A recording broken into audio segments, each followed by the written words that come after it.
Good morning, children. Today we are going to start a new chapter in geometry, that is chapter number 15, parallel lines. And this is the first part of this video clip. Now, children, in parallel lines, first you should know what is a parallel line. So parallel lines are the lines which lie in the same plane that never intersect. So lines that lie in the same plane and never intersect with each other are known as parallel lines.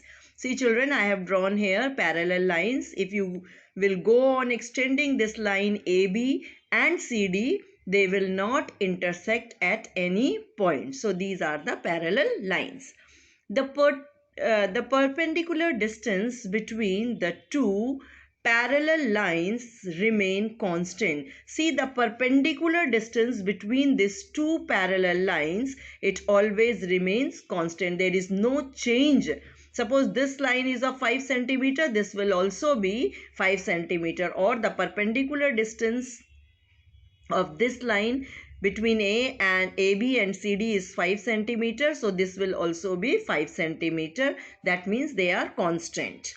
Now the transversal, a line that intersect two coplanar lines at two different points. So transversal is the line that intersect two coplanar lines. See, this line P and Q, they are the coplanar lines. Coplanar lines means they lie in the same plane, and this line that intersect these two lines at different points. See, one point of intersection is here and one point of intersection is here. So this transversal, it intersect line P at one point and line Q at another point, is known as a transversal.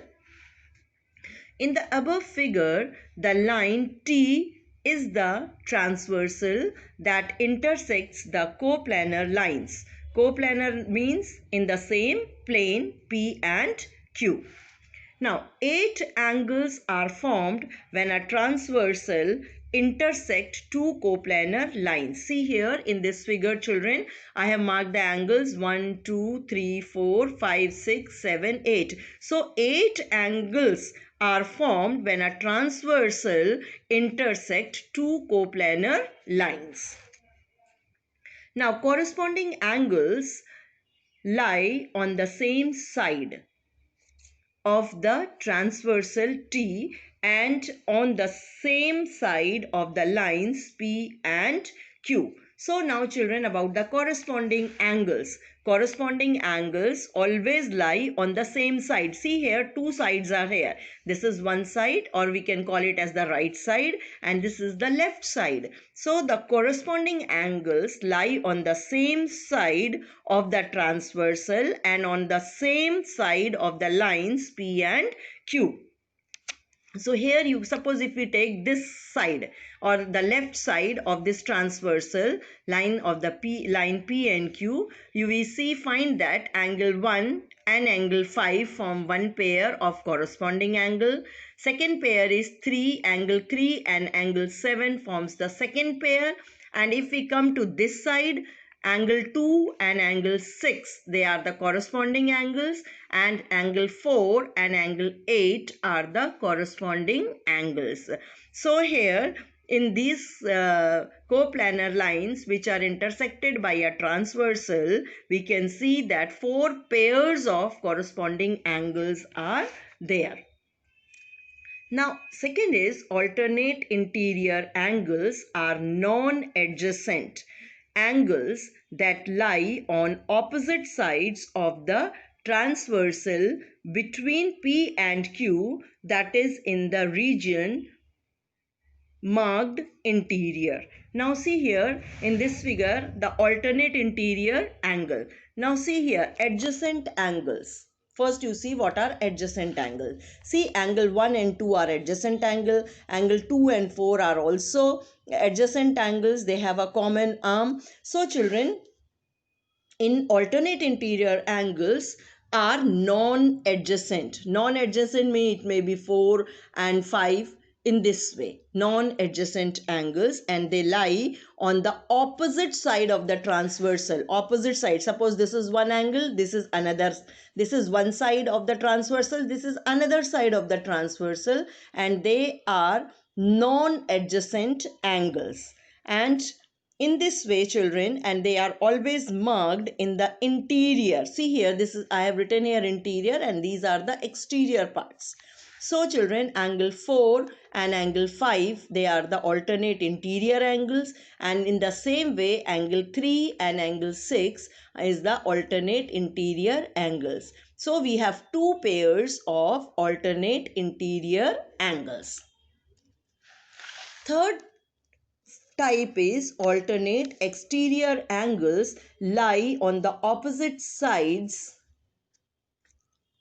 of the transversal T outside the lines P and Q. In the same way as we have seen the alternate interior angles, they lie in the interior side of the and on the opposite sides of the transversal.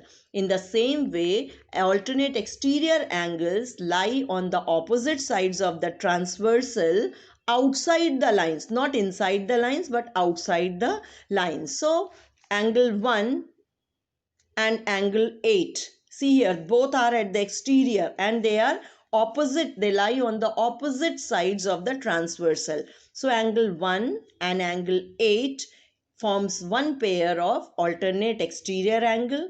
In the same way, angle 2 and angle 7 forms the other pair of the alternate exterior angles. So here also we can see that we have two pairs of alternate exterior angles. Now, co-interior angles are angles that lie on the same side of transversal T between lines P and Q. Now here you can see co-interior angles are the angles that lie on the same side of the transversal. This is one side, or we can call it as the right side, and this is the left side of the transversal. So co-interior angles, they lie on the same side of the transversal in between the lines. See, this is line P, this is line Q. So these two angles, they lie in the interior, or we can call it in between the lines P and Q. So angle 4 and angle 6 forms one pair of co-interior angles, and when we come to the next side of this transversal, angle 3 and angle 5 forms the other pair of the co-interior angles. I hope children you might have understood about all these corresponding angles. Then alternate interior angles, then alternate exterior angles, and then the co-interior angles. Now children, see one example I have done. Give an example of each angle pair. I have drawn this lines, coplanar lines, and this is the transversal which intersect these two lines. And now what you have to find, the alternate angles. Now, alternate angles are here, children, angle 2 and angle 4.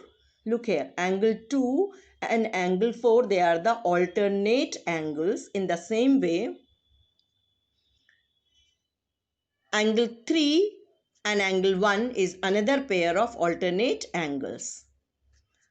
Then, alternate exterior angle. Alternate exterior angle means, see here, exterior means outside. Angle 5 and angle 7 forms one pair, and angle 6 and angle 8 forms the other pair of the alternate exterior angles. Now, corresponding angles. See here, corresponding angles. This is the transversal. These are the two coplanar lines. So, corresponding angles lie on the same side of the transversal. See here, angle 5 and angle 4 forms one pair of the corresponding angle. In the same way, angle 1 and angle 8 forms other pair of the corresponding angles. Angle 6 and angle 3 form one pair of the corresponding angles. Angle 2 and angle 7 forms the other pair of the corresponding angles. So children, here you have to give only one pair. Each angle pair you have to give, but here are many pairs you have seen.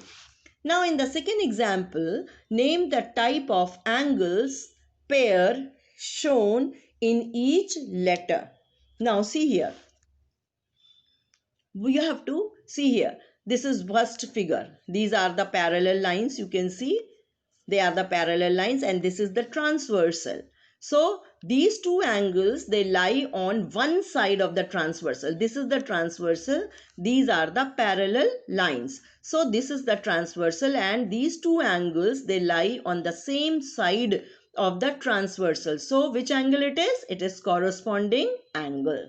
Now in the second figure, you see here, this is one parallel line, this is another parallel lines. They are intersected by a transversal here at these 2 points.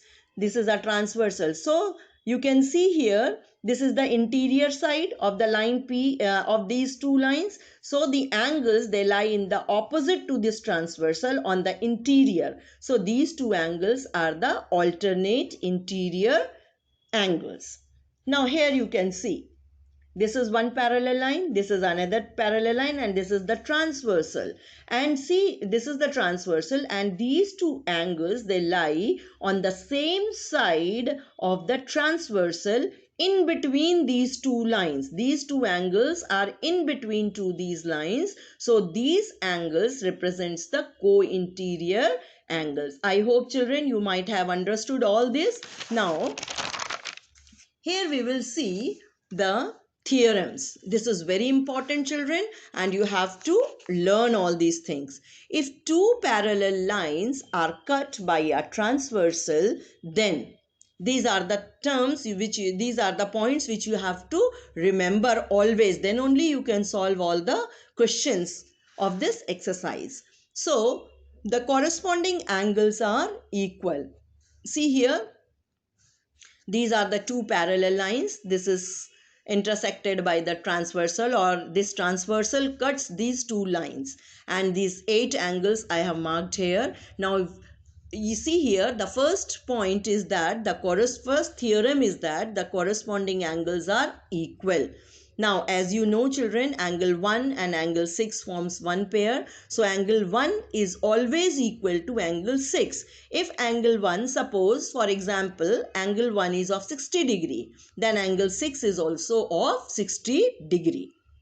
Understood, children?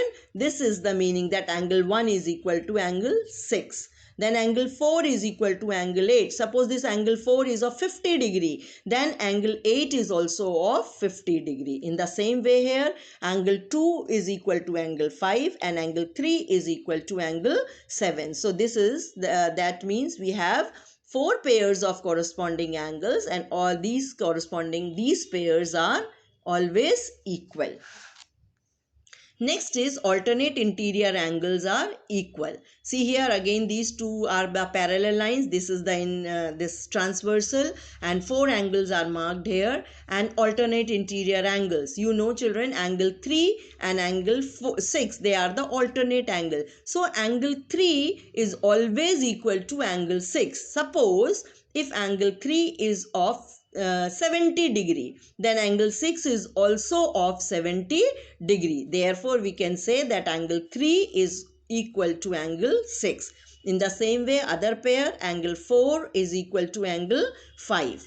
So, if angle 4 is of 50 degree, then angle 5 will also be of 50 degree. That means the alternate interior angles are equal. So, we have 2 pairs of alternate interior angles. In the same way, the alternate exterior angles are equal. See, alternate exterior angles, angle 1 and angle 7, they are the alternate exterior angles. That means angle 1 is equal to angle 7, and another pair is angle 2 is equal to angle 8. So these 2 pairs are also equal. Now the last is the 2 pairs of same side, that is the co-interior angles, are supplementary. Supplementary means an angle having a sum of 180 degree. Angles having sum of 180 degree. That angle is known as supplementary angle. Now see here, 2 pairs. That means 2 pairs of same side co-interior angles. See here, the co-interior, as you know, the co-interior angles lie in between the lines of one side. So angle 3 and angle 6, their sum is equal to 180 degree. Suppose angle 3 is of 100 degree and angle 6 is of 80 degree. So 100 plus 80 is equal to 180 degree. In the same way, angle 4 plus angle 5, that is also equal to 180 degree. Suppose angle 4 is of 90 degree, angle 5 is also of 90 degree. So 90 plus 90 is equal to 180. So the sum of the co-interior angles is always equal to 180 degree. Children, learn all these theorems, and it is very important. You should know all the types of angles, that is corresponding angles, alternate interior angles, alternate exterior angles, and the this co-interior angles. Corresponding angles, alternate interior angle, alternate exterior angles, they are all equal, and the sum of co-interior angles is supplementary, that is 180 degree. So here children, we end this video session. In the next video session, we will prove whether the lines are parallel or not. Watch this video very carefully. Try to understand it about all the sorts of angles, about the transversal, about the parallel lines. That will help you most. Clear all your doubts, children. Then only you will be able to solve the assignment. Thank you.